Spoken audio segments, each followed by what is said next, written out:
Hello dear, welcome करता हूँ YouTube channel Rahul Mishra nursing पे। माय डियर, आज का वीडियो आप सभी के लिए मैं बना रहा हूँ। आप लोग देखे होंगे कि जैसा कि अपन ने अभी जो लिस्ट दिया है डिसक्वालिफिकेशन का, उसमें 222 कैंडिडेट का नाम दिया है।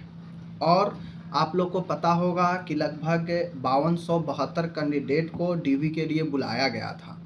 5272 में 222 कैंडिडेट को डिसक्वालिफिकेशन किया गया है, रिजेक्ट किया गया है किसी न किसी रीजन से, और उनको आपत्ति दर्ज करने के लिए कहा गया है। आप लोग देखेंगे, मैं नोटिस जो है उसमें आप लोग देखेंगे तो आपको पता चलेगा कि सीसीएच के सर्टिफिकेट को लेकर कितना ज़्यादा कैंडिडेट को बाहर किया गया है।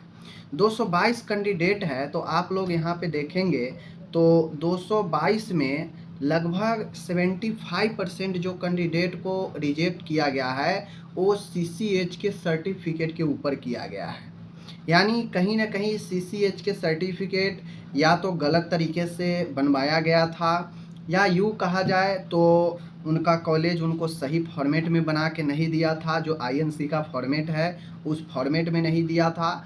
तो इन सब चीज़ों के कारण जो है सीसीएच में गड़बड़ी के कारण बहुत सारे मैं देख रहा हूँ यहाँ पे बहुत सारे लोग तो सीसीएच का सर्टिफिकेट दिए ही नहीं, और बहुत सारे लोग जो सीसीएच का सर्टिफिकेट दिए वह जो है एनेक्जर 1 नहीं सबमिट किए, या फिर जो है सीसीएच का प्रॉपर जो नोटिफिकेशन के अकॉर्डिंग देना है आईएनसी के उस अकॉर्डिंग नहीं दे पाए। ज़्यादातर मैं देख रहा हूँ तो सीसीएच के सर्टिफिकेट ही गड़बड़ी है।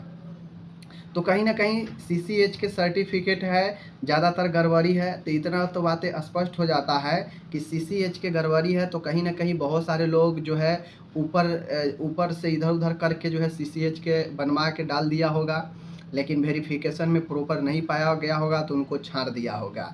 दूसरी चीज़ें, original admit card CCH and affidavit not produce, जो लोग ओरिजिनल एडमिट कार्ड नहीं प्रोड्यूस कर पाए उनको भी जो है यहाँ पे नहीं शामिल किया गया है। समझ गए ना? तो ये सारा चीज़ है, लेकिन ज़्यादातर मामला में जो है the candidate had previously worked as CHO, resign and submitted bond amount and NOC issue, reapplying for same post is not permissible as per rules, hence disqualified. यानी पहले सीएचओ में काम कर चुके, रिजाइन देकर पुनः वो जो है सीएचओ में गए थे तो उनको भी नहीं लिया गया है। तो ऐसे करके बहुत सारे सीसीएच के सर्टिफिकेट में गड़बड़ी कहा जाए। बहुत सारे लोग जो है जीएनएम वाले भी इधर उधर से बनवा लिए होंगे, जो 2020 के पास आउट होंगे 20 के बाद, क्योंकि 20 के बाद जीएनएम वाले को जो है सीसीएच का सर्टिफिकेट मिलना बंद हो गया, उसे इंटीग्रेट कर दिया गया बीएससी पोस्ट बीएससी के साथ।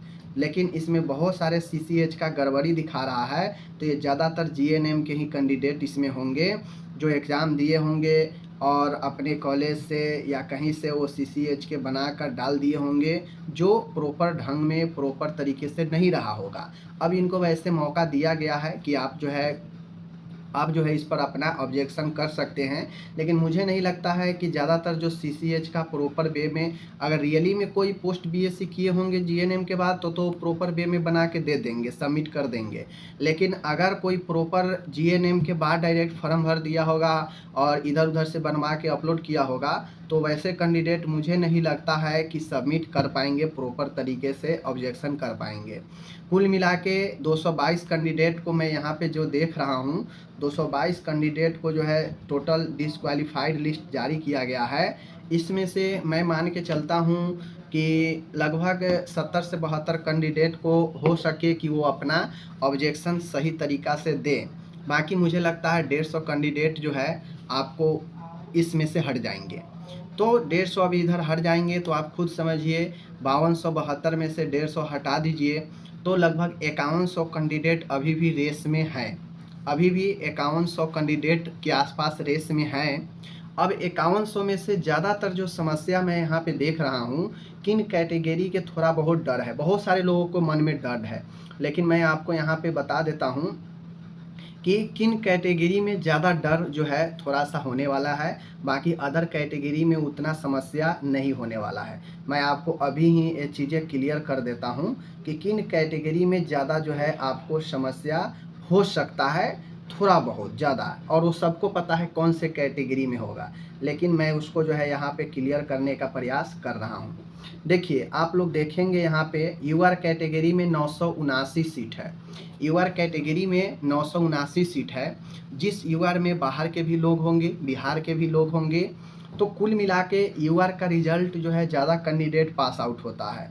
दूसरी चीज़ें, अदर कैटेगरी के भी स्टूडेंट होंगे जो यूआर के कट ऑफ पार किए होंगे, तो वो भी यूआर में आ जाएंगे। तो कुल मिला के यूआर में थोड़ा सा जो है डिफ़िकल्ट है, चूँकि 979 सीट ही है, और कैंडिडेट कुछ अदर कैटेगरी के भी आ जाएंगे जो यूआर को कट ऑफ पार करेंगे।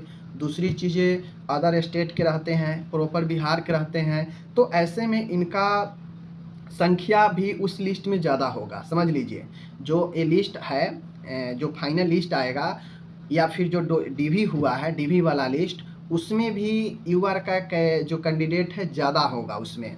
समझ गए ना, उसमें ज़्यादा रहा होगा।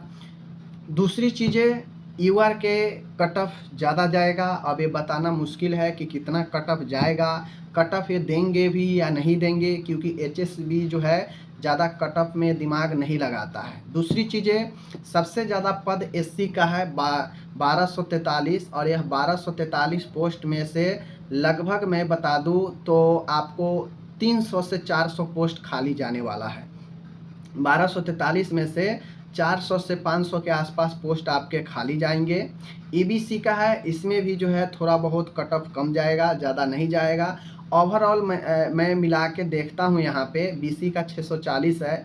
बीसी वाला और यूआर वाला, इस दोनों में थोड़ा सा जो है डिफ़िकल्ट होगा। सबसे ज़्यादा यूआर कैटेगरी के, कहना मुश्किल है कि कितने पर होगा, चूँकि जो डीवी कराया है, डीवी में बताया नहीं गया है कि कितने पर उठाया गया है, क्या किया गया, सीधा नाम दे दिया गया है।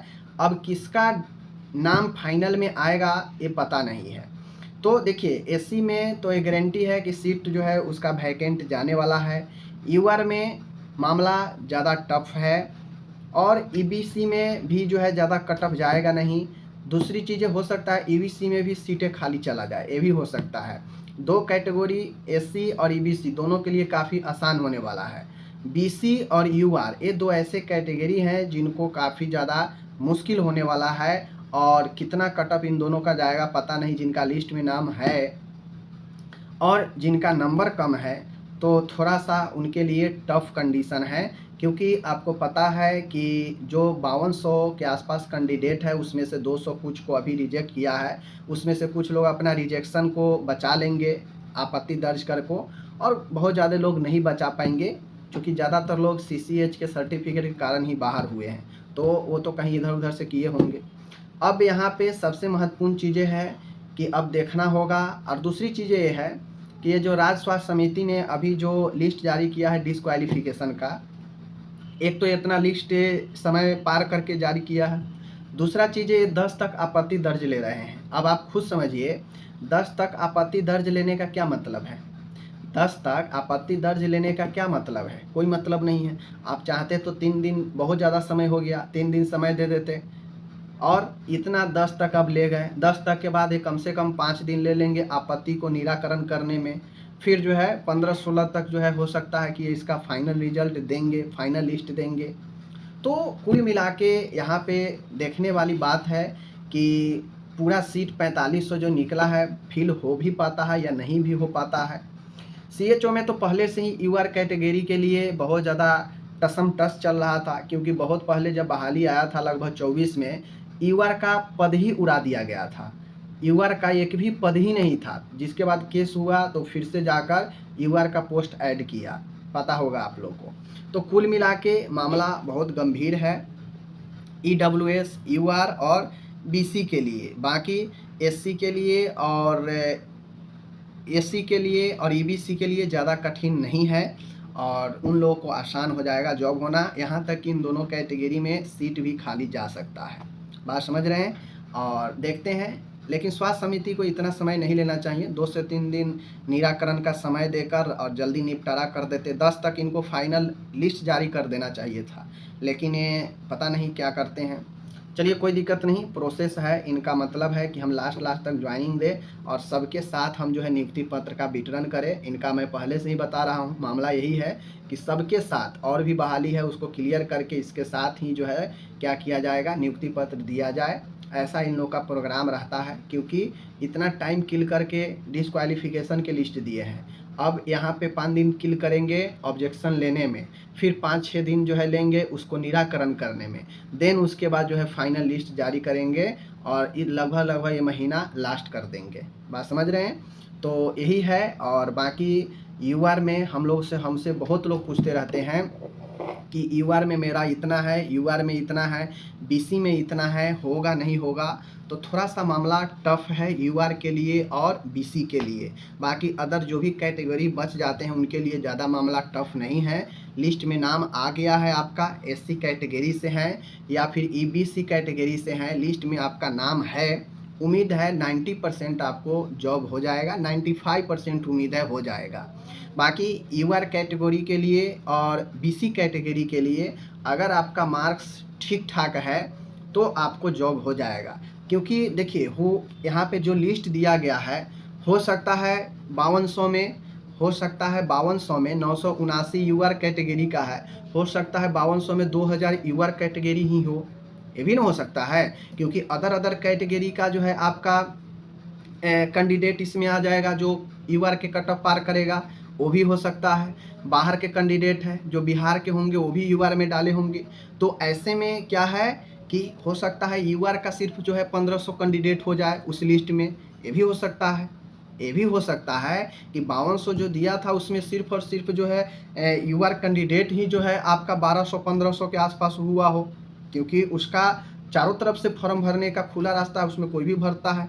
कट ऑफ जिसका पार कर गया यूआर का दूसरे कैटेगरी का वो भी उसमें चला जाता है। तो कुल मिला के उसका ज़्यादा नंबर उसमें कैंडिडेट होगा लिस्ट में। दूसरा नंबर कैंडिडेट जो होगा वो बीसी का ही होता है, बैकवर्ड क्लास का, उसका भी ज़्यादा कैंडिडेट होता है, तो उसका भी सीट जो है 640 ही है। तो कुल मिला के इन दोनों के लिए जो है चीज़ें टफ है। बाकी एससी के लिए तो सीट भी खाली चला जाएगा, ईबीसी में भी जो है ऐसा ही कुछ होने वाला है, उसका भी जो है सीट खाली ही जाने वाला है। तो 2 कैटेगरी के लिए आसान है, अगर नाम आपका मेरिट में आ चुका है तो आपको जॉब होना 95% बनता है, संभावना हो जाएगा। 2 कैटेगरी यूआर के लिए, यूआर में अब आपका नंबर ठीक ठाक है, ज़्यादा है, तब तो आप एकदम श्योर है, लेकिन कम नंबर वाले के लिए थोड़ा सा डिफ़िकल्ट है, ये बातें ध्यान में रखिए। आप ये नहीं कह सकते हैं कि 4500 सीट है, 5200 को जो है दिया है तो वहाँ पे जो है जॉब हो जाएगा, कुछ ही ना छटेगा। 150-200 तो ऐसे भी छट गया रिजेक्शन में, तो अब बच गया 500 के आसपास। तो 500 को तो छाटना है, लेकिन ऐसा नहीं है। हो सकता है कि कोई यूआर कैटेगरी के ही जो है उसमें से आपको 1500 के 1200 के आसपास कैंडिडेट हो उस डीवी वाले लिस्ट में, बीसी से हो सकता है 1000 कैंडिडेट हो उसमें। तो फिर जो 600 अगर मान गए, बीसी से 640 वैकेंसी है, अगर 1000 कैंडिडेट सिलेक्शन हुआ होगा डीवी के लिए तो बीसी से ही वहाँ पे 360 कैंडिडेट को हटाना है। एग्जाम्पल फॉर मैं बता रहा हूँ, अगर यूआर कैंडिडेट में मैं मान गया कि 1200 कैंडिडेट का सिलेक्शन डीवी के लिए हुआ होगा, तो 979 कैंडिडेट का बहाली है और 1200 अगर हुआ होगा तो लगभग 200 से ऊपर यूआर को छाटना है। तो कुल मिला के यही दोनों को तो ज़्यादा संख्या भी वहाँ पे रहता है और कट ऑफ भी दोनों का ज़्यादा रहता है। एससी का तो सीट भी खाली चल जाएगा, जो पास कर गया है, जिसका डीवी हो गया है, समझिए आपका जॉब लगभग होना तय है। दूसरी चीज़ें ईबीसी का भी कुछ ऐसे ही होने वाला है। ओके, बाकी आपका कितना नंबर है आप देख लीजिए, और जब तक फाइनल रिजल्ट नहीं आता है तब तक ये कहना मुश्किल है कि किसको होगा और किसको नहीं होगा। ठीक है, बाकी सब लोग ये कह रहा था कि फाइनल रिजल्ट आएगा, फाइनल रिजल्ट आएगा, लेकिन सीएचओ में जो राज्य स्वास्थ्य समिति है वो अपना दूसरा ही खेल खेल दिया। वो पहले डिस्क्वालिफिकेशन का लिस्ट दे दिया, अब उसको निराकरण कीजिए, ऑब्जेक्शन दीजिए, फिर निराकरण कीजिए, फिर उसके बाद जो है वो फाइनल लिस्ट देंगे। तो ये सारे चीज़ जो है अभी यहाँ पे चल रहे हैं। बाकी आपका इस पर क्या कहना है कमेंट जरूर कर सकते हैं। हम मिलते हैं अगले वीडियो में, धन्यवाद।